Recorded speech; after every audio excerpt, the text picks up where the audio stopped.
오늘 상생 이음 세미나 민간 통일운동사 리뷰라는 제목으로 강의를 진행하게 된 권영태입니다. 오늘 준비한 내용은 민간 통일운동사라는 제목인데요.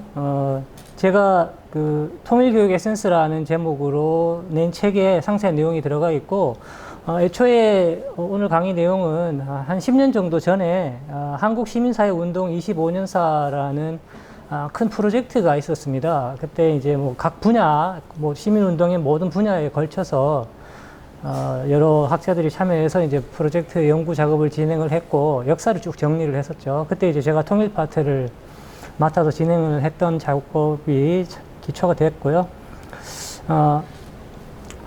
먼저 우리가 이제 보통 통일운동이라고 하면 1980년대 후반부터 있었던 이제 학생운동, 제야, 그 시절에는 제야운동이라는 말을 많이 썼었는데요. 그때부터 이제 본격적으로 통일운동이 시작된 걸로 보고들이 있습니다. 지금 사진에 보시면, 지금은 이제 아주 그 거물 정치인이 되신 이제 임종석 같은 분이 그때 학생운동 지도자로서, 전대협 대표를 이제 북한에 파견하기도 하고, 범민족대회라는 이름으로 이제 해마다 여러 차례 큰 통일 대회가 열리기도 했었습니다. 뭐 그렇게 시작이 됐지만 이제 90년대 후반이 넘어서면 애초에 그 쭉 하시던 분들을 열심히 계속 하시고, 또 새로운 형태의 통일운동들이 많이 등장하게 됩니다. 뭐 북한 인권운동이라든가 북한의 탈북자 문제를 다룬다거나 하는 다양한 운동들이 또 새롭게 대두가 되게 됐고요. 오늘 그 큰 흐름에 대해서 위주로 제가 오늘 그 강의를 준비를 해서 말씀을 드리려고 합니다. 사실 요즘엔 통일 문제가 그 2018년도에 좀 그 문재인 정부 시절에 반짝했던 미국 대통령하고 이제 북한의 김정은도 만나는 일까지 있고 몇 차례 정상회담이 있었던 그게 불과 몇 년 전인데, 그 뒤로 사실은 거의 이제 암흑기나 마찬가지의 지금 시간을 보내고 있기 때문에 좀 통일운동이라고 해서 말하는 것이 자체가 조금 낯설다, 오히려 그런 느낌들이 드실 수가 있고 그런 분들도 있을 수가 있겠는데요. 제가 연구를 진행할 때 10년 전만 해도 이제 그때는 국가와 기업이 이제 어떤 그 상당히 통일에 대한 논의들을 많이 했었습니다. 지금도 사실은 그 정부나 기업의 행사들이나 뭐 이벤트들은 계속 있고요. 준비는 계속 하고 있는 걸로 알고 있습니다. 통일 박람회 같은 것도 꾸준히 계속 열리고 있고, 전에 박근혜 대통령 같은 경우에는 뭐 통일 대박 이런 이제 키워드를 가지고 상당히 정부가 통일준비위원회도 결성하고 뭐 이런 아주 적극적으로 한 적도 있었고요. 뭐 통일 펀드 같은 것도 출시가 되는 일도 있었습니다. 그 시절에는 정말 되게 엄청나게 민간에서 이제는 뭔가 통일운동을 하는 것이 정부와 기업을 따라잡을 수 있겠느냐, 불과 10년 전인데요. 그런 얘기가 나오기도 했었고, 몇 년 전부터는 이제 정부와 또 모든 공공기관에는 또 통일 교육이 아예 의무화, 법적으로 의무화돼 가지고 지금도 시행도 되고 있습니다. 그래서 국가와 기업이 어떻게 보면 주도하는, 통일을 주도하는 시대가 됐다고 해도 과언이 아니다, 이런 평가도 가능했었는데, 그건 불과 이제 몇 년 전의 일이고요. 지금 다시 어떻게 보면 뭐 그 87년도 이전, 그러니까 88년도에 1988년에 칠칠선언이 있으면서 이제 남북 관계에 대승적인 전환이 지난 한 세대 정도 진행이 됐었는데, 물론 오이사 조치 있기 전까지의 그 이전 상태로 돌아갔다는 평가들이 지금은 많이 있고, 뭐 상당한 전망, 어떤 좀 긍정적인 전망을 좀 하기 힘든 형편에 있기도 합니다. 뭐 그렇지만 지금도 통일운동 현장에서 뭐 제가 이제 그 꾸준히 이제 스크랩하고 있기도 하고 또 소식도 받아보고 있는, 또 뭐 직관적으로 참여하고도 있는 통일운동들인데요. 여전히 많은 활동들을 꾸준하게 지속적으로 하고 있으십니다. 뭐 그런 상황에서 이제 그래도 제가 간략하게나마 지난 그 현장에 계신 분들한테서는 어떤 학자로서 어떤 학계의 목소리라고 할 수 있을 그런 방향에서 통일운동사를 정리를 해 보았습니다. 훨씬 과거에도 사실 통일운동이 없었다고 할 수는 없습니다. 그러니까 이제 민간 통일운동이라고 제가 제목을 붙였을 때 보통 이제 시민운동이다라고 이제 생각하시는 분들이 요즘에는 이제 왼쪽에 어떤 시민운동이 있고 또 우의 오른쪽에 시민운동도 이제 공존하는 시대가 돼서 제가 이제 민간 통일 운동이라 표현을 해서 좌와 우를 다 그 스펙트럼을 아우르는 모든 통일 운동을 다 담아서 그 역사적인 큰 흐름을 살펴보려고 했고요. 지금 보시는 뭐 과거에 이제 좀 우리 민주화 되기 전에 이런 통일 민간에서 사실은 이제 관변 통일 운동이라고 해서 많은 분들은 민간 통일 운동으로 좀 인정하지 않는 분들도 많이 있으시긴 합니다. 이제 그렇지만 그 시절에 어떤 정부가 직접 뭐 하는 거하고는 다르게 민간 차원에서 벌어졌던 통일 운동이 없지 않아 있었다는 거, 좀 북진 통일 걸기대 사진 같은 걸 제가 지금 이제 준비를 했는데요. 이런 것처럼 아주 먼 과거에도 통일 운동이 전혀 없지는 않았다는 것도 말씀을 드릴 수가 있겠습니다. 그래서 과거의 통일 운동도 큰 흐름까지 포함을 해가지고 제가 오늘 말씀을 드리려고 합니다. 뭐 전체적으로 나중에 마지막까지 쭉 강의를 들으시면 알겠지만 제가 지난 통일운동의 흐름을 크게 4가지로 흐름으로 구분을 했고 개념상으로는 3가지로 정리를 했습니다. 87년 민주화 이전의 통일운동을 이제 반공적 통일운동으로 명칭을 부여할 수가 있겠고요. 그 후에 민주화 이후의 통일운동이 크게 2 흐름으로 진행이 됐습니다. 한 가지는 변혁적 통일운동, 그 다음에 이제 또 한 가지는 이제 기능적 통일운동이다 이렇게 진행이 되어 왔고 90년대 후반 이후로는 또 새롭게 어떤 과거의 반공적 통일운동, 독재 시절에 진행됐던 간변적인 통일운동하고는 좀 다른 차원에서 민간에서 많은 통일운동들이 흐름들이 또 대두가 됐습니다. 그래서 뭐 이거는 이제 같은 이제 반공적 통일운동이라고 명명은 할 수는 있을 것 같기는 한데 나름 그래도 이제 시즌2 정도의 개념으로 해서 분류를 해서 정리를 할 수가 있겠습니다. 본격적으로 이제 오늘 준비한 내용을 말씀을 드리도록 하겠습니다. 먼저 민간 통일운동이다 했을 때 민간의 개념에 대해서 우리가 조금 생각을 해봤으면 좋겠습니다. 우리 사회에서 시민사회 운동이 90년대, 89년도, 뭐 90년대 초부터 좀 본격적으로 시민운동이 시작됐다고 보시는 분들이 많이 있으시고, 그런 분들은 사실은 어떤 기존에 다른 어떤 좀 오른쪽에 이런 통일운동이나 다른 시민운동도 좀 시민운동으로 사실은 인정하지 않으려는 경향도 없지 않아 있습니다. 근데 이제 제가 10년 전에 작업을 하면서 뭐 지금은 어떻게 보면 이제 왼쪽에 시민운동도 있고 오른쪽에 시민운동, 중도적인 시민운동도 이제 워낙 다양한 스펙트럼이 있는 시대가 됐기 때문에 모든 민간의 통일운동을 다뤄야 되겠다 이렇게 생각을 해서 연구 작업을 진행을 했고요. 뭐 사실 그래서 이제 민간 통일운동이라고 했을 때 정부하고 기업이 직접 통일을 위해서 노력하는 민간의 활동을 다 이제 민간 통일운동이다 이렇게 스펙트럼에 상관없이 이렇게 이제 그 구분을 정의를 제가 내리려고 했습니다. 뭐 과거에 그 좀 반공적 통일운동이라고 제가 미리 먼저 말씀을 드렸는데 약간 좀 우파적인 오른쪽 견해의 관점에서 진행된 통일운동에 대해서는 그게 뭔 시민운동이냐라고 하지 않으시는 분들에 대해서는 사실 지금 왼쪽의 시민운동의 그 왼쪽 관점의 어떤 시민운동, 통일운동도 좀 비슷한 면이 없지 않아 있게 됐다는 점을 우리가 같이 좀 균형적으로 생각을 해야 될 것 같습니다. 대표적으로 임동원 전 장관 같은 분, 이분은 이제 정부에서 장관도 지내시고 하셨는데 지금 민간에서 통일운동의 어떤 지도적인 위치 맡으셔서 여전히 열심히 하고 계시거든요. 이제 그런 점을 감안하면 과거의 어떤 오른쪽의 통일운동만 관변으로 다 폄하하고 우리만 순수하게 민간이다 이렇게 말하는 것은 좀 곤란한 시대가 됐다고 생각할 수가 있겠고, 뭐 최근에 예로 이제 들자면 통일교육협의회 같은 경우에 정부가 어떤 이제 법에 따라서 설립이 됐고 단체가 민간 자율적으로 운영이 되고 있습니다. 그래서 이런 부분들도 보면 뭐 어떤 특정 견해, 특정 관점, 특정한 스펙트럼만 민간 통일운동이다 하기 또 뭐 시민 통일운동으로 하기에는 좀 곤란한 시대라고 할 수가 있겠고, 그래서 좀 이 좌우 스펙트럼에 상관없이 전반적으로 다 보는 관점이 좀 필요하다고 생각이 됩니다. 그 다음에 저는 또 민간 통일운동이라고 했을 때 통일운동이라는 것이 무엇이냐 이 점에 대해서도 우리가 조금 더 생각을 해볼 필요가 있다고 생각합니다. 지금 상당히 어떤 분들은 과거에 지금은 이제 또 얼마 전에 해소를 했습니다만은 범민전처럼 그야말로 통일을 위해서 그 어떤 강령이나 조직의 정관이나 이런 것으로 목적이나 방향성으로 내세운 단체만 아주 좀 협소하게 통일운동으로 생각하는 견해도 없지 않아 있습니다. 이제 그렇지만 남북 교류 협력이라든가 뭐 인권 문제라든가 이런 다양한 또 북한 이탈 주민 문제를 다룬다든가 뭐 국군 포로를 송환하자 이런 운동 같은 경우에도 결국 북한과 연관된 활동들을 좀 넓은 의미에서 다 우리가 통일운동으로 살펴볼 필요가 있다고 생각이 돼서 상당히 좀 넓게 제가 통일운동의 범위를 잡고 있다는 점도 말씀을 좀 드리고 싶습니다.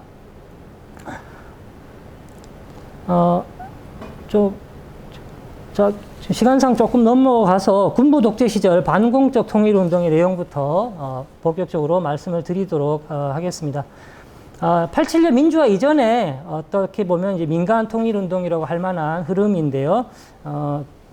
뭐 간변적 통일운동이라고 보통 이제 과거에 그런 말을 많이 썼었고, 근데 지금 이제 관변의 성격도 사실은 이제 여야 정권 교체가 되는 시대를 우리가 살고 있다 보니까 좀 어떤 특정 견해에 대해서만 관변적이다라고 하기는 좀 곤란하기 때문에 제가 반공적 통일운동으로 명명을 하면서 연구를 진행을 했었습니다.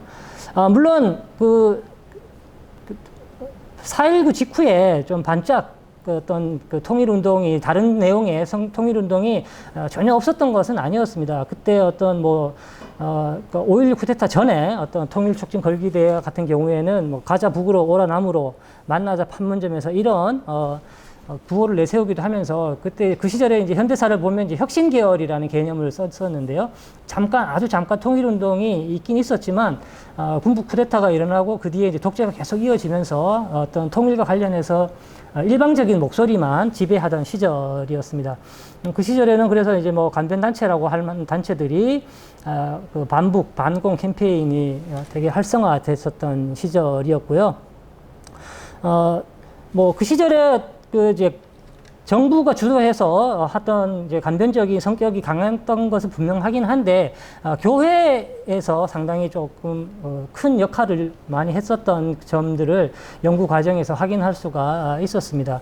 그래서 그 당시에 이제 자료들을 보면 반공 사상을 보급하고 이제 확립하는 것이 교회가 어떤 국가에 대해서 봉사하는 것이다 이런 인식들이 만연해 있었다고 하고 뭐 오늘날에도 사실은 이제 어떤 그 보수 기독교, 우파 기독교 쪽의 흐름들은 좀 비슷한 흐름이 이어지고 있고 연장선에 있다고 봐도 큰 무리는 아닐 것 같습니다. 자료들을 보면 당시에 7.4 남북 공동성명 같은 이제 그 남북 당국이 어떤 공동성명을 발표했을 때 어떤 경계하는 성명서를 내기도 하는 그런 일도 있었다고 합니다.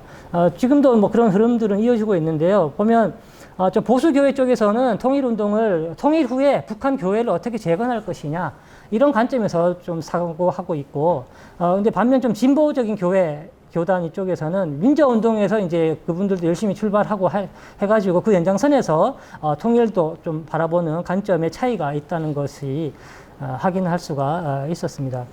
뭐 이런 흐름은 1980년대까지 계속 이어졌었고요. 80년대 결성된 어떤 통일운동 단체들도 대체로 정부의 이제 대북 정책을 지원하면서 뭐 안보라든가 북한 선교라든가 이런 개념들 키워드로 명칭에도 이제 반영을 하면서 반공적인 통일운동이 진행되던 시절이 있었습니다. 그러다가 이제 87년도 민주화되고 난 이후에 민간 통일운동도 이제 본격적으로 전개가 되게 됩니다. 크게 이제 두 흐름으로 정리를 할 수가 있겠는데요. 한 가지는 변혁적인 통일 운동입니다. 변혁적이라는 것은 우리 사회에 근본적인 변혁이 필요하다라고 하는, 그래서 민주화만으로는 안 되고 더 나아가서 어떤 자본주의 체제, 근본적인 어떤 변혁이 필요하다는 사고방식에서 통일을 사고했던 흐름이었고요. 또 한 가지는 이제 뭐 기능적 통일운동이라고 제가 이제 학계에 이거는 이제 기능주의 통합론이라는 그 이론이 있습니다. 그걸 개념을 따와서 제가 이제 기능적 통일론이라고 명명을 했는데 뭐 화해적 통일론 이렇게 그 비슷한 개념으로 생각을 해도 괜찮겠습니다.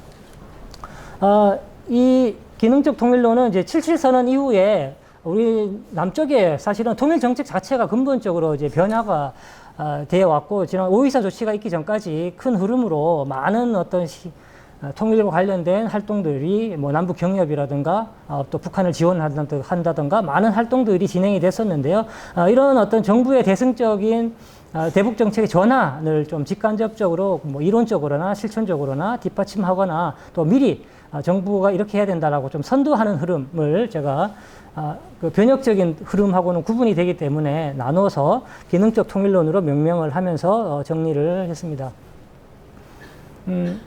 그 다음에 90년대 후반으로 이제 넘어서게 되면은 이제 오른쪽 우파 관점의 통일운동도 이제 많이 생겨나게 되고요. 그때는 실질적으로 이제 과거에는 어떻게 보면 독재 시절에는 반공적 통일운동이 그야말로 간변단체로서 역할을 했던 뭐 시대라고 해도 뭐 그치 과언은 아니라고 할 수 있겠는데, 과거에 그런 단체들도 이제 실질적으로 민간화되는 과정을 거치게 되고, 그 다음에 또 많은 새로운 어떤 그 이슈를 제기하는 통일운동 단체들도 생겨나게 되는 흐름이 있게 됩니다.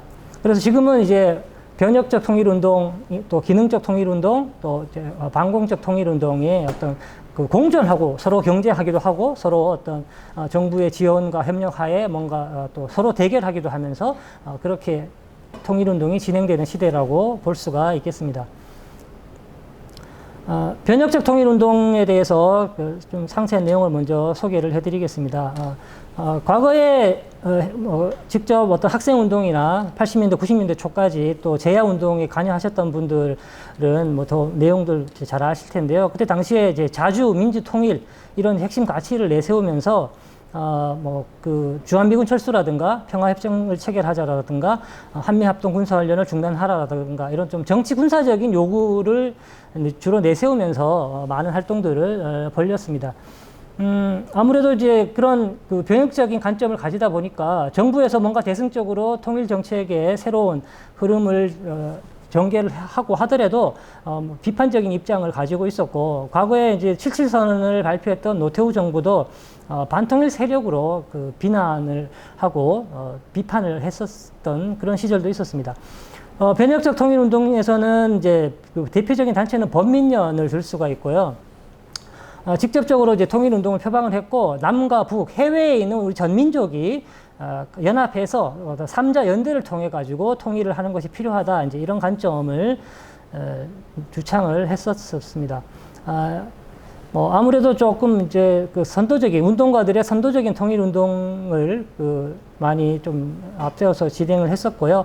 그 뒤에 이제 자통협이라든가 뭐 통일연대라든가 이런 단체로서 이어지게 되고, 범민련이 최근까지도 활동을 했고, 불과 얼마 전에 이제 해산하는 과정을 거치게 됩니다.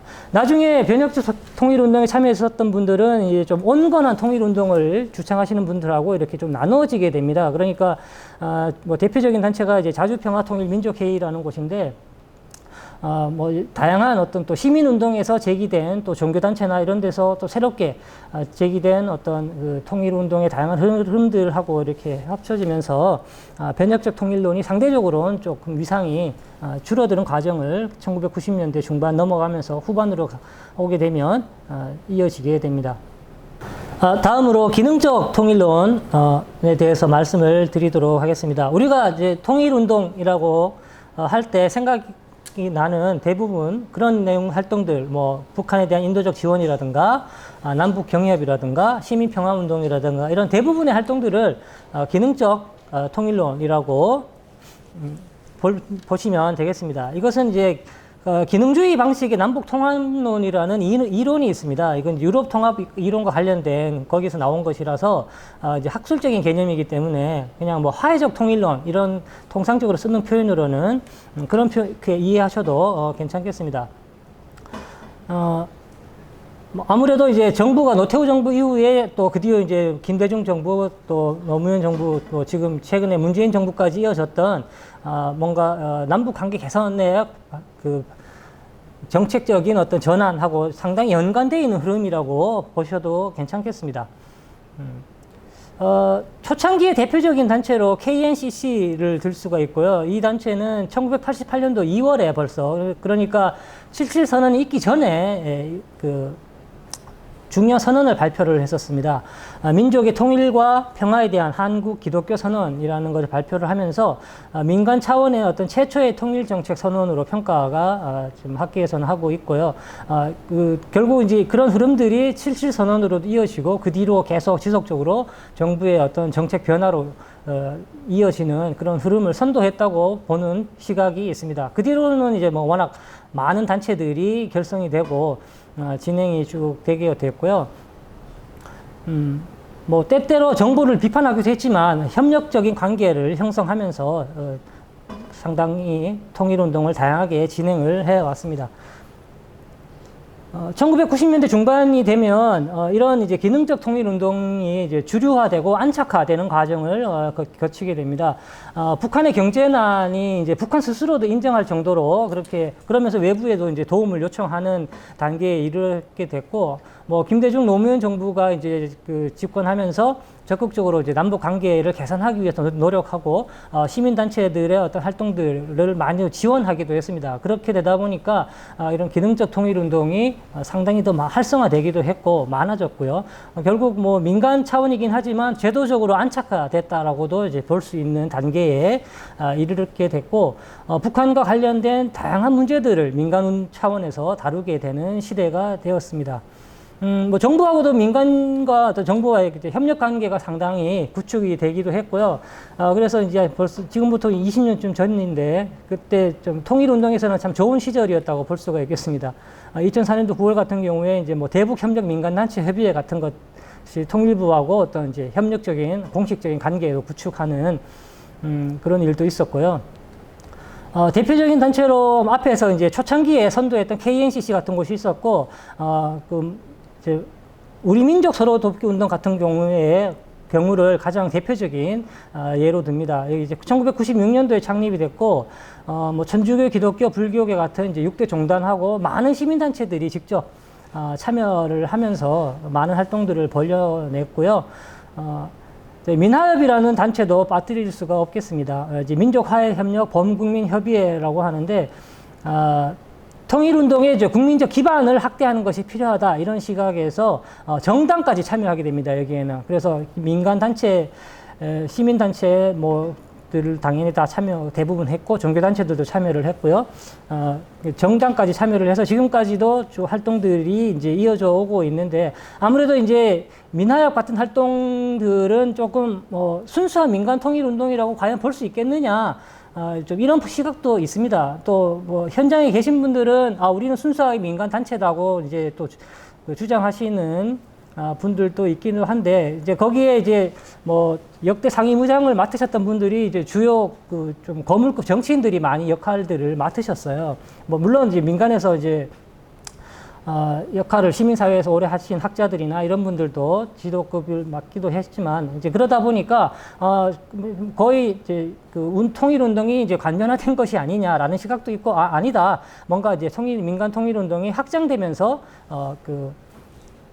제대로 좀 국민적 기반을 넓혀가는 과정에 있는 것이다, 이런 시각들이 서로 이제 좀 공존하게 됩니다. 90년대 중반 넘어서 2000년대로 넘어오게 되면은 이제 반공적 통일운동이 실질적인 민간화되게 되는데요. 과거의 간변단체들이 이제 독재 시절과 같은 지위를 누리지 못하게 되다 보니까 어쩔 수 없이 어떻게 보면 이제 민간단체처럼 활동을 하게 되고요. 뉴라이트 계열을 비롯해서 많은 어떤 새로운 민간 활동들이 대두가 되게 됩니다. 과거의 어떤 이제 반공적 통일운동에서 다루지 못했던, 관심이 없었거나 뭐 신경 쓰지 못했던 주제들을 많이 다루게 되고요. 그래서 북한 인권이라든가 좀 이제 납북자 문제라든가 국군 포로 문제, 이런 또 탈북자 문제, 이런 문제들을 많이 다루는 단체들이 생겨나게 되고요. 대놓고 아예 직접적으로 북한 민주화를 추진하겠다라고 하는 단체들도 생겨나게 됐습니다. 이제 그렇게 되고, 또 이제 우파 정부의 많은 보수 정부의 지원도 이제 많이 있고, 미국에서 대북인권지원법이 제정되고 나서는 미국에서 들어오는 어떤 지원금도 상당히 많이 있게 됐습니다. 그렇게 되다 보니까 이런 또 이제 2000년대 이후로 생긴 어떤 이제 그 통일운동들의 우파 통일운동에 대해서는 좀 순수성을 우리가 인정할 수 있느냐라고 하는 시각들이 좀 많이 있는 것도 사실이고요. 뭐 이제 저는 이제 개인적으로는 이제 북한인권시민연합 같은 경우에는 조금 눈여겨서 계속 꾸준하게 좀 살펴보고 있는데요. 이분들은 70년대에 엠네스티 운동에 그 적극적으로 하셨던 분들이 북한 인권 문제를 해결하기 위해서 만든 단체라서 조금 다른 단체들하고 조금 구분이 될 수가 있을 것 같습니다.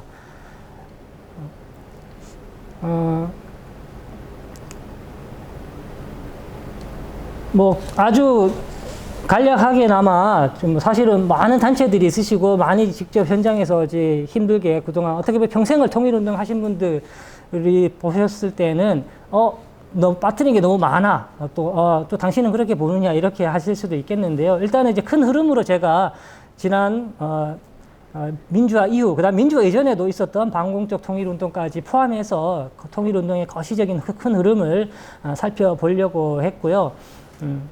뭐 과거의 어떤 반공적 통일운동이 오늘날의 2000년대 이후에 어떤 좀 새로운 좀 반공적 통일운동하고 뭐 직접적으로 연계되는 그런 것들은 제가 아직까지 별로 발견하지는 못했습니다.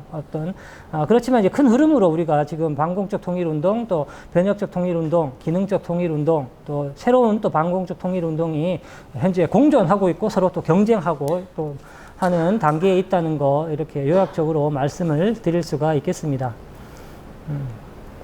뭐 여러 가지 지난 통일운동사를 평가하는 관점들이 가능할 겁니다. 이제 또 여러 학계 연구도 많이 있고요. 또 현장에 계신 분들은 또 당면에서 이제 과제들을 수행하기 위해서 그런 여러 가지 고민들이 많으실 텐데, 저는 좀 제가 평가하는 관점은 어떤 거시적이고 민족적인 관점에서 어떤 민족의 어떤 통일관이라고 하는 것을 제시를 하고 있느냐라는 관점에서 크게 평가를 내리고 있습니다. 이제 반공적 통일운동은 뭐 지금 사실 요즘에 우리 오늘날의 어떤 발전된 선진국이 된 경제적으로나 또 민주화, 정치적으로나 이런 측면에서 보면 사실은 과거의 어떤 인식에서 아직도 시대착오적인 그 관점을 견지하고 있는 것처럼 보이고요.